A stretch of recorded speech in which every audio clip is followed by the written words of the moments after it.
تو ایک دن کیا ہوا, میں کہیں کلینک میں گیا, مجھے کچھ نظر ٹیسٹ کروانی تھی, آنکھوں میں کوئی پین ہو رہا تھا. تو وہ بڑے بڑے آئی اسپیشلسٹ تھے وہاں بیٹھے ہوئے, 4-5 ڈاکٹر. نظر تو ٹھیک آئی تھی, کچھ کوئی نزلے کی وجہ سے تھا یا واللہ عالم کیا مسئلہ تھا. تو وہ 4 ڈاکٹر بیٹھ کے باتیں کر رہے تھے کہ یار ادھر فلاں جگہ جو ہے ویکینسی ہے, اس میں اتنے ہزار روپے تنخواہ, اور فلاں جگہ اتنے ہزار روپے, فلاں جگہ نا پیسوں کی نا کروڑ لاکھوں ہزاروں کی باتیں ہو رہی تھی. میں 15 منٹ بیٹھا تو مسلسل یہی باتیں, یعنی پیسے سے بات شروع اور پیسے پہ ختم. تو مجھے یاد ہے مجھے نا, حالانکہ میری عمر اس وقت 21 سال ہو گئی ہے, 20 سال 20-21 سال میری ایج تھی. تو مجھے ان پر بڑی حیرانگی ہو رہی تھی, دنیا مسافر خانہ ہے اور ان کی باتیں دیکھو کیا باتیں کرنے بیٹھ گئے ہے بھائی. 20-21 سال میں تو اب مجھے خیال ہوتا ہے سب کی یہی باتیں ہوتی ہیں, ابے پیسہ کہاں سے کمائے گا, کتنا کمائے گا, یہی ہوتا ہے نا صبح شام. تو مجھے ان پہ حیرانگی ہو رہی تھی, یار اتنے ایجوکیٹڈ پڑھے لکھے ڈاکٹر ہیں, یہ سب اسپیشلسٹ ہیں, کوئی ان کی کوئی میٹنگ ہوگی کیا ہوگا واللہ عالم, آنکھ کی ایک بات بھی نہیں ہو رہی. اپنی فیلڈ سے متعلق باتیں کریں نا تو اچھا لگے گا, جو نالج والی باتیں کہ یار آپ کو پتا ہے کہ نئی ریسرچ آئی ہے آنکھ کے بارے میں, یا شیئر کر رہے ہو معلومات. ٹوٹلی باتیں کیا ہو رہی ہیں, وہاں پر چلے جاتے ہیں وہاں اتنی تنخواہ ملے گی, ابے نہیں ادھر چلا جا ادھر اتنی ملے گی. وہ کہہ رہا ہے امریکہ میں چلے جاتے ہیں وہاں اتنی. تو مجھے ان پہ حیرانگی ہو رہی تھی, کیونکہ ہم مفتی رشید احمد صاحب رحمہ اللہ سے ہر وقت یہ سنتے تھے, وہ تو اپنے گھر کو 1 مہینے سے کہہ رہے ہیں مسافر خانہ ہے بھائی. تو جب سارا دن یہ سنے گا آدمی, تو جو ایک پڑھا لکھا ڈاکٹر جب ہر وقت یہ باتیں کرے گا نا, اس کا 24 مسلسل ان کی یہی باتیں ہو رہی تھی. ادھر اپلائی کرتے ہیں وہاں تنخواہ اتنی ہے, لندن چلے جاتے ہیں وہاں تنخواہ اتنی ہے. تو مجھے لگا کہ یار ان لوگوں نے جو آئی اسپیشلسٹ بنے ہیں نا, یہ صرف کس کام کے لیے بنے ہیں, پیسہ کمانے کے لیے, اور کوئی مقصد ہی نہیں ہے. چلو پیسہ بھی کمانے کے لیے انسان بنتا ہے, لیکن باتیں تو نہ کرے نا بھائی. تو ایک دفعہ بول دیا لندن میں یہ ہے, امریکہ میں یہ ہے, فلاں جگہ اتنے پیسے, ختم, اب کوئی اور بات کرو. لیکن مسلسل کیا بات ہو رہی ہے, پیسہ پیسہ پیسہ پیسہ, مسلسل کنٹینیو اسی بات کو دہرایا جا رہا ہے. تو مجھے اس وقت بڑی حیرانگی ہو رہی تھی. اب میں سوچتا ہوں کہ مجھے حیرانگی کیوں ہو رہی تھی. اس لیے ہو رہی تھی کہ 24 گھنٹے ہم بات کیا سن رہے تھے, دنیا کیا ہے, مسافر خانہ, یہ دل لگانے کی جگہ نہیں ہے. اب بتاؤ, وہ ڈاکٹروں کو میں بے وقوف لگ رہا تھا اگر میں ان کے پاس بیٹھ کے یہ بات کرتا, ڈاکٹر صاحب دنیا مسافر خانہ ہے, آپ کو ہو کیا گیا, ادھر 1 لاکھ مل رہے ہیں, ادھر 2 لاکھ مل رہے ہیں, ادھر 4 لاکھ مل رہے ہیں, تو بس کرو یار, کوئی اور بات کر لو بیٹھ کے. 4 لاکھ مل رہے ہیں تو کیا کر لیں, کوئی اور بات کرو. تو وہ مجھے کیا سمجھتے, یہ کون ہے, بے وقوف, اور مجھے وہ کیا لگ رہے تھے, بے وقوف. میں ان کو الو سمجھ رہا تھا, اور وہ اس مولوی کو کیا سمجھ رہے تھے. اگر میں اپنی دل کی بات ان سے شیئر کر لیتا تو مجھے کیا سمجھتے وہ, بے وقوف. اگر میں ان سے کہتا وہاں بیٹھ کے کہ بھئی آپ جو کہہ رہے ہو کہ فلاں جگہ آپ جاب کر لیں تو آپ کو 1.5 لاکھ ملیں گے, اس کو 2 لاکھ ملیں گے, تو بس کرو, کوئی اور دنیا مسافر خانہ ہے, اس کو اتنی لفٹ کیوں کرا رہے ہو. میں اگر یہ بیچ میں ٹوک دیتا ان کو تو وہ غصہ کرتے نا, بولتے مولوی تو اپنی آنکھیں چیک کرا, پتلی گلی سے نکل یہاں سے, پاگلوں والی باتیں نہیں کرو. پھر کہتے ہیں ہاں بتا کیا کہہ رہا تھا, تو 2 لاکھ کہاں مل رہے تھے, پھر دوبارہ وہیں سے جہاں سے چھوڑا تھا نا وہیں سے شروع کر دیتے. اب آپ بتاؤ بات کس کی صحیح تھی.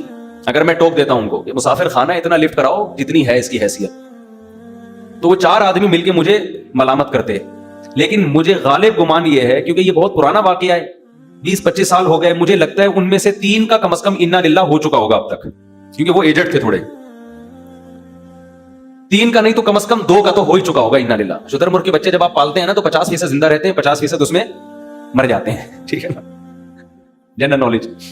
تو اسی طرح جب آپ کی ایج 50 سال کے کسی بندے سے آپ ملتے ہیں تو آپ 20 سال کے بعد یہ پیشگوئی کر سکتے ہیں پاکستان میں کہ جتنا شتر مرغ کے بچوں میں مرنے کا ریشو ہے نا, 50 سال کے آدمی کا 20 سال بعد ان میں بھی کم سے کم 50% ریشو, یعنی آج جو 50 سال کا ہے ان میں 10 آدمی اگر 50-50 کے نظر آئیں تو آپ پیشگوئی کر سکتے ہیں کہ آج سے 20 سال کے بعد آپ میں سے 5 آدمی انا للہ ہو چکا ہوگا نا. 70 تک کراس کرنے والے بمشکل 50% ہوں گے, بمشکل. بہت بڑی بات کہہ دی میں نے, نہیں ورنہ تو امید ہے کہ سبھی مر چکے ہوں گے, لیکن وہ ڈر جائیں گے, وہ کہیں نہ مر جائیں کہیں.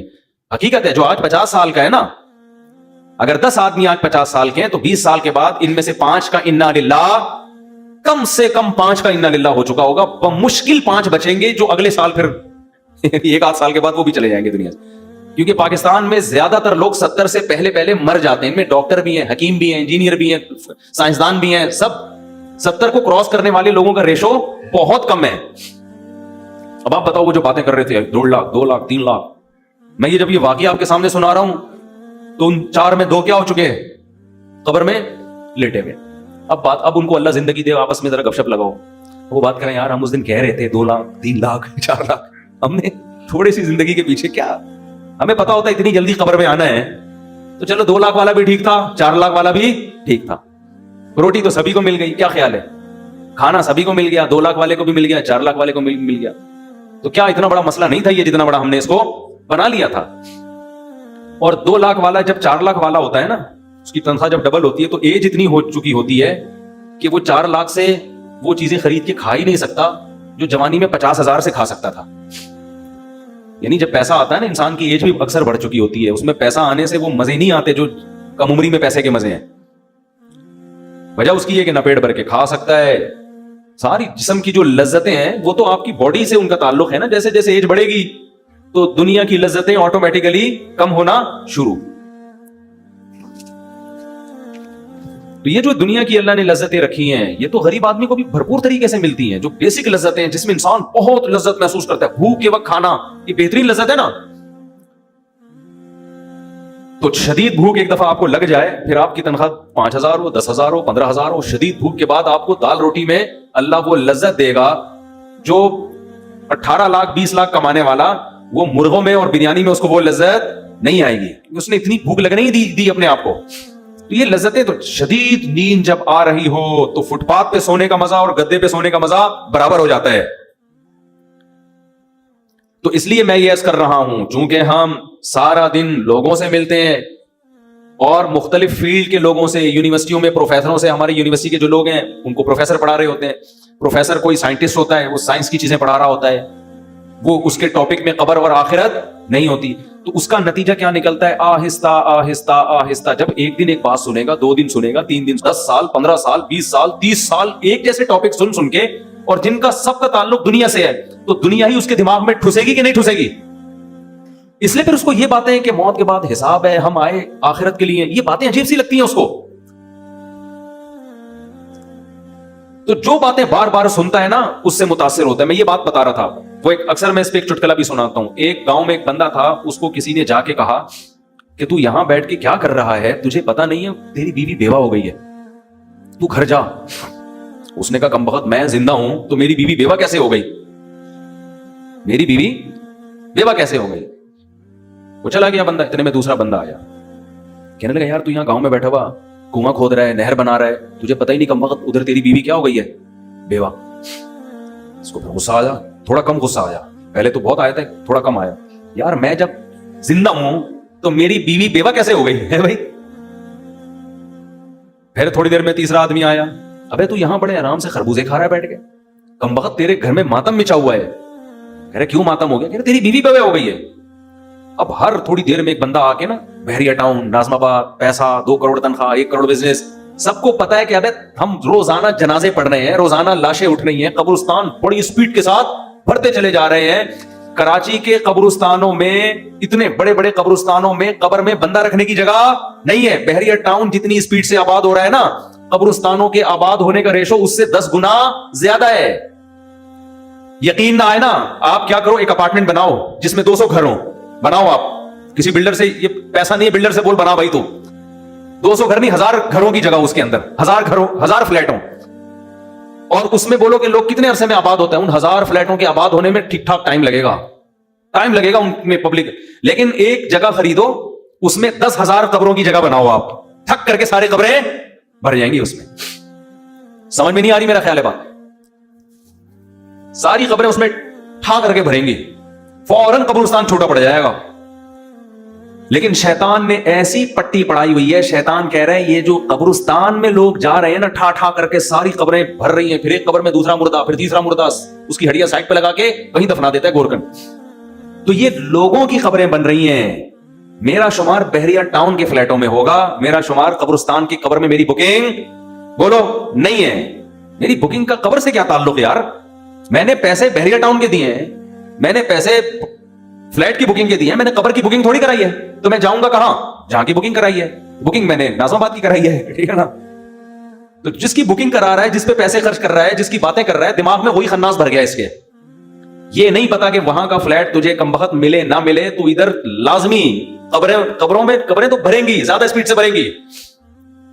تو اب سارا دن یہ باتیں سن سن کے کر کے کھوپڑی کیا ہو گئی ہے انسانوں کی، خراب ہو گئی ہے. اللہ الحم سے لے کے والناس تک ایک ہی بات کرتا ہے. صرف ایک اللہ ہی ہے جو آخرت کی باتیں کرتا ہے، کیونکہ اس کو پتا ہے کہ ایک سور پھونکا جائے گا، سب برباد. ایک قیامت تو تم پہ اس وقت آتی ہے جب تم مرتے ہو، اور ایک قیامت اس کائنات پہ آئے گی جب یہ پوری کائنات کو میں تباہ و برباد کر دوں گا. یہ دونوں قیامتیں انسان پہ آتی ہیں اور یہ سب ختم. فَيَذَرُهَا قَاعًا صَفْصَفًا، چٹیل میدان بنا دوں گا اس کو. یہ جو آپ کو ترقی نظر آ رہی ہے نا، اتنی اونچی اونچی بلڈنگیں، اتنے اونچے اونچے پہاڑ، قرآن کہتا ہے فَيَذَرُهَا قَاعًا، چٹیل میدان، صَفْصَفًا، لَا تَرَىٰ فِيهَا عِوَجًا وَلَا أَمْتًا، کوئی ڈھلان ایک اسپیڈ بریکر بھی نہیں نظر آئے گا. ماؤنٹ ایوریسٹ تو بہت دور کی بات ہے، ایسا برابر کروں گا. یہ بتانے کے لیے کہ مسافر خانہ تھا، مسافر خانہ ہے، مسافر خانہ رہے گا.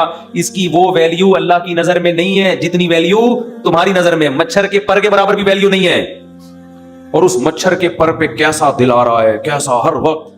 میں حیران ہوتا ہوں نا جب مجھے کوئی 80 سال کا بوڑھا بتا رہا ہوتا ہے، غیبت اس لیے نہیں، آپ کو کیا پتا کہ کس کی بات ہو رہی. وہ بتا رہا ہوتا ہے کاروبار میں لاس ہو گیا، بڑا مسئلہ ہو گیا ہے، کیا کریں، میں ٹینشن میں ہوں. مجھے خیال ہوتا ہے میں ان سے بولے آپ کے کاروبار میں فائدہ بھی ہونے سے آپ کو کیا ملے گا، لاس ہونے سے آپ کو کیا ملے گا. حضرت غریبی کے ان ایام کو غنیمت سمجھیں. غریبی کے ان ایام کو کیا کرنا ہے، کاروبار میں آپ کو آپ کے مطلب کی روٹی ملتی رہے گی. اب اس عمر میں کتنا کھا لو گے، بستر چاہیے ایک کونے میں رہنے کے لیے، بس کافی ہے. بعض بوڑھی عورتیں پریشان ہوتی ہیں، 80 سال کی 75 سال کی خاتون مجھ سے ملی، پرانی بات ہے، 75-80 سال کی تو ہوں گی وہ.